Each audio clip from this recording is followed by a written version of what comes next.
I gave you my heart. Hello guys, welcome to another video of this chapter. आज हम करने जा रहे हैं क्लास 8 का चैप्टर नंबर 1 जिसका नाम है क्रॉप प्रोडक्शन एंड मैनेजमेंट। और हमने इस वीडियो पर ये 8th पार्ट है और मैंने बहुत सारे पार्ट बना रखे हैं 1 से लेकर 7 तक। आप जिसने भी नहीं देखा है जाके देखें। और यहाँ पर हम हार्वेस्टिंग पे थे। हार्वेस्टिंग स्टार्ट करते हैं। हार्वेस्टिंग का मतलब कि क्रॉप को काट कर एक साथ लाना। Harvesting of A crop is an important task. ये एक बहुत ही ज़्यादा इम्पॉर्टेंट टास्क है हार्वेस्टिंग क्रॉप के लिए। तो द कटिंग ऑफ क्रॉप की कटिंग जो है after it is mature is called harvesting. कि कटिंग क्रॉप की जब वो मैच्योर हो जाए उसके बाद जब कटिंग करते हैं तो उसको कहते हैं हार्वेस्टिंग। इन हार्वेस्टिंग में क्रॉप्स आर पुल्ड आउट और cut close to the ground. तो हार्वेस्टिंग में क्या होता है कि ग्राउंड के पास काटा जाता है। It usually takes 3 to 4 months for a cereal crop to mature. तो 3 से 4 महीने लगते हैं किसी भी सीरियल क्रॉप को मैच्योर होने में। हार्वेस्टिंग जो है अपनी कंट्री में वो is either done manually by sickle, वो की जाती है सिकल के द्वारा मैन्युअली, और मशीन्स के द्वारा की जाती है कॉल्ड हार्वेस्टर, जिसको हार्वेस्टर कहते हैं। इन द हार्वेस्टेड क्रॉप में the grain seed needs to be separated. जो सीड्स जो है उन सीड्स को सेपरेट करना बहुत ज़रूरी होता है। तो आइए आगे बढ़ते हैं। सीकल मैंने आपको फ़ोटो नहीं दिखाया, ये रही सीकल का फ़ोटो। ये चलिए आगे बढ़ते हैं। फ्रॉम द चाफ मतलब हम ये समझ लो कचरा। This process is called threshing, इसे थ्रेशिंग कहते हैं। This is carried out with the help of A machine, ये मशीन के द्वारा किया जाता है जिसे कहते हैं कंबाइन, जो कंबाइन होती है। Which is in fact a harvester as well as thresher, figure 1.8।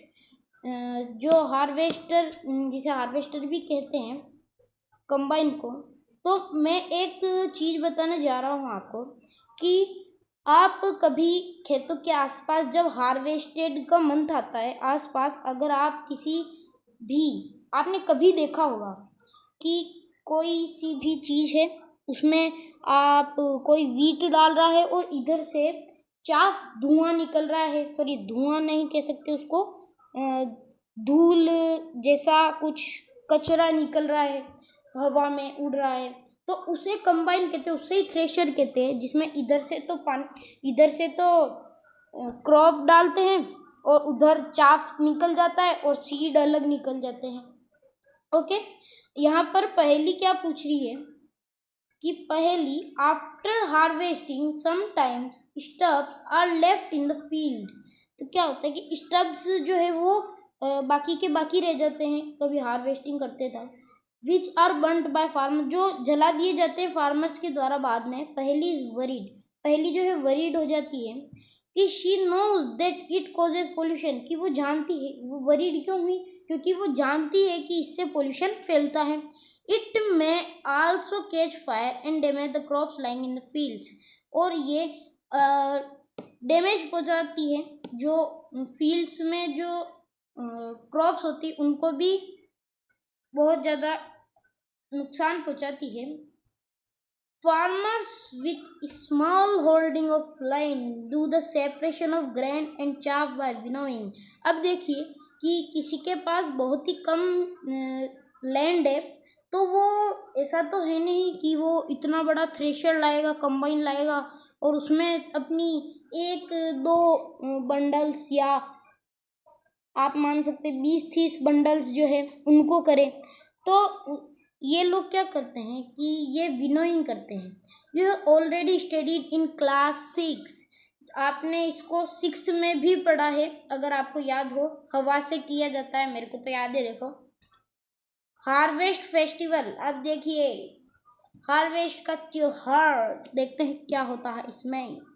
After 3 or 4 months, 3 से 4 महीने बाद हार्ड वर्क करने के बाद एक दिन आता है हार्वेस्ट करने का। The sight of golden fields of standing crop laden with grain, जो भरी हुई होती है ग्रेन से। तो देखिए यहाँ पर गोल्डन फील्ड्स क्यों कहा गया है, स्टैंडिंग क्रॉप्स की गोल्डन फील्ड की, वहाँ पर कलर ही गोल्डन हो जाता है। जब वो पूरी मैच्योर हो जाती है तब उनका गोल्डन कलर हो जाता है, इसीलिए यहाँ पर किया जाता है कि गोल्डन फील्ड्स लगता है जब स्टैंडिंग क्रॉप जो होती है उनमें लेडन विद ग्रेन, जो भरी हुई होती है ग्रेन्स से। fills the hearts of farmers with joy and sense of well-being। तो क्या होता है कि उन फार्मर्स के जो हार्ट्स है वो जॉय से भर जाते हैं, वेल बीइंग, और एक सेंस आता है वेल बीइंग का, मतलब उनको अंदर से अच्छी फीलिंग आती है दिल से। The efforts of the past season have borne fruit and it is time to relax and enjoy a little। तो देखिए पास्ट सीजन में जो हमने पूरा एफर्ट लगाया था उसमें उसको मैच्योर करने में, अब ये जो समय है इस वक्त आप थोड़ा इंजॉय कर सकते हैं। द पीरियड हार्वेस्ट करने का is thus of great joy and happiness in all parts of India। पूरे इंडिया में हैप्पीनेस हो जाती है जब जो फार्मर्स है वो हार्वेस्ट करते हैं। मैन और वुमेन जो है सेलिब्रेट करते हैं, ग्रेट एंथुजियम्स सेलिब्रेट करते हैं। स्पेशल फेस्टिवल जो है वो एसोसिएटेड है हार्वेस्ट सीजन पे, जैसे कि पोंगल आता है, बैसाखी, होली, दिवाली, नवनिया एंड बिहू, ये सब बहुत ज़्यादा हार्वेस्ट सीजन में ही होते हैं और ये मेनली क्रॉप्स के हार्वेस्ट के लिए ही ये फेस्टिवल होते हैं। 1.9 स्टोरेज भी पढ़ ही लेते हैं। Storage of produce is an important task if the harvested grains are to be kept for longer time। तो ये हार्वेस्टेड ग्रेन जो है वो केप्ट होते हैं ज़्यादा टाइम के लिए। They should be safe from moisture, इनको सेफ रखते हैं मॉइस्चर से। Insects, rates and micro organism से भी दूर रखना उनको ज़रूरी है। रेट्स से भी, इंसेक्ट से भी और मॉइस्चर से भी। मॉइस्चर उनको गला देगा, इंसेक्ट्स उनको खा जाएंगे, रेट्स उनको खा जाएंगे, माइक्रो ऑर्गेनिज्म उनके ऊपर लग जाएंगे। तो कुल मिला के बात यह है कि उनसे सबसे इनको बचाना होता है। हार्वेस्टेड ग्रेन जो है वो बहुत ही ज़्यादा मॉइस्चर रखते हैं कि अभी हार्वेस्ट हुए तो वो बहुत ही ज़्यादा मॉइस्चर रखते हैं। इफ़ जो फ्रेशली हार्वेस्टेड ग्रेन जो है वो स्टोर्ड किए जाते हैं ड्राइंग के बिना ही, तो वो सड़ जाएंगे और अटैक कर देंगे ऑर्गेनिज्म उन पे, making them unfit for use for germination. और उनको जब जर्मिनेट करेंगे तो वो उस वक्त फिट नहीं होंगे, मतलब वो अच्छे नहीं होंगे, उनमें से पौधे ही नहीं निकलेंगे। Hence, before storing them, the grains are properly dried in the sun to reduce the moisture in them। तो उनको क्या करना पड़ता है कि सन के सामने रख देते हैं ताकि वो सूख जाए और इससे उनके सारा मॉइस्चर जो है वो ड्राइड होकर उड़ जाता है। In them this prevents the attack by insect, pests, bacteria and fungi. तो क्या होता है कि जब अटैक किए जाते हैं इंसेक्ट के द्वारा, जो पेस्ट है, बैक्टीरिया है, जो फंगाई है, इनसे बच सकते हैं। आई saw my mother putting some dried neem leaves in an iron drum containing wheat। I wonder why। कि पहली बोल रही है कि मैंने मेरी मदर को देखा वो क्या कर रही थी कि एक स्टील के कंटेनर में नीम लीव्स के साथ ग्रेन्स को रख रही थी। तो वो ऐसा क्यों कर रही थी? तो सबसे पहले तो यहाँ पर देख लेते हैं कि ये silos of storage of grain से इतना बड़ा, वाव, इतना बड़ा ग्रेनेज स्टोरेज ऑफ ग्रेन। यहाँ पर देखिए 1.10 B storage of grains in gunny bags in granaries. अब आ जाते हैं नीचे, farmer store grains in jute bags. Jute bags में फार्मर जो है वो स्टोर करते हैं मेटेलिक बीन्स में। However, large scale storage of grains is done in silos and granaries to protect them from pests like rats, insects। 1.10 A and B। देखिए, तो बड़ी बड़ी ग्रेनरीज जैसे कि ये बहुत सारे रखे हुए हैं, इनको जूट के बैग्स में रख सकते हैं। इनको जो पेटियां जैसे हम कहते हैं, जिनको पेटियां कहते हैं हम लोहे की, उनमें रख सकते हैं। और तो और ये जो सिलो से इतना बड़ा यहाँ पे रखते हैं। और यहाँ पर हम आगे पढ़ते हैं कि ड्राइड नीम लीव जो है, आपको जो पहले उसने पूछा था कि क्यों, तो for storing food grains at home. जब एट होम पे जब हम रखते हैं होम पे, तो नीम लीव्स, ड्राइड नीम लीव्स उनमें डाली जाती है स्टोर करने के लिए लार्ज क्वांटिटी ग्रेन्स को इन बिग गोडाउन्स में अगर रखें तो स्पेसिफिक केमिकल ट्रीटमेंट जो है वो रिक्वायर्ड होता है प्रोटेक्ट करने के लिए from paste and micro organism. तो स्पेसिफिक केमिकल ट्रीटमेंट जो है वो रिक्वायर्ड होते हैं कि उनको दूर रखा जा सके पेस्ट और माइक्रो ऑर्गेनिज्म से। अब यहाँ पर ये 1.10 फूड फ्रॉम एनिमल्स से भी फूड्स हम पाते हैं। देखते हैं activity 1.3, make the following table in your notebook and complete it. तो ये एक्टिविटी है आपके लिए, देखिएगा। मैं आपको एक और बार बता भी देता हूँ, ये फूड है, सोर्सेज है। यहाँ पर फूड में आपको ये बताया गया है मिल्क, जिसमें काऊ, बफेलो, शीप, गोट और कैमल, तो ये सब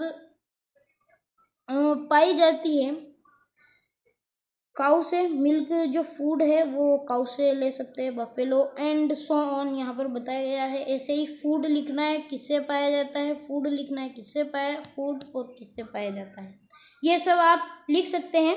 आफ्टर कंप्लीटिंग दिस टेबल, आप जब ये कंप्लीट कर लेंगे टेबल को, you must have seen that like plants animals also provide us with different kinds of food।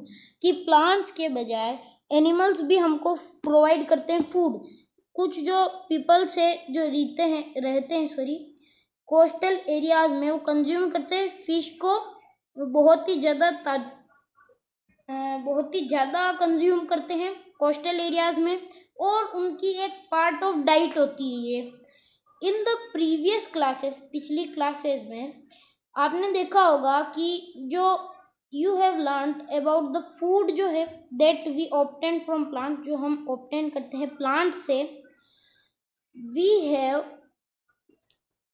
we have just seen that the process of crop production involves a number of steps like selection of seed, sowing, etc। मतलब बहुत सारे अपन ने process किए इसमें, जैसे कि उस seed को सेलेक्ट करना, सोइंग करना, हार्वेस्ट करना, इरिगेशन करना and so on. Similarly animals Rudyard at home और इन फार्म्स, ऐसे ही जो एनिमल्स है वो रियर्ड किए जाते हैं होम में और फार्म्स में। Have to be provided with proper food, उनको भी प्रॉपर फूड चाहिए, शेल्टर चाहिए और केयर चाहिए, जैसे कि प्लांट्स को भी चाहिए। When this is done on a large scale it is called animal husbandry. अगर बहुत सारे काउज को शेल्टर दी जा रही है, शेल्टर दिया जा रहा है, उनको खाना दिया जा रहा है, उनकी केयर हो रही है और एक ही जगह में, तो उन्हें एनिमल हस्बेंडरी कहते हैं। जैसे कि काउज है एक ही जगह में बहुत सारी, तो उनको हिंदी में बोलते हैं गौशाला, जैसा कि आप सब जानते हैं। बताने की ज़रूरत नहीं है, लेकिन हम बता रहे हैं बिना बात।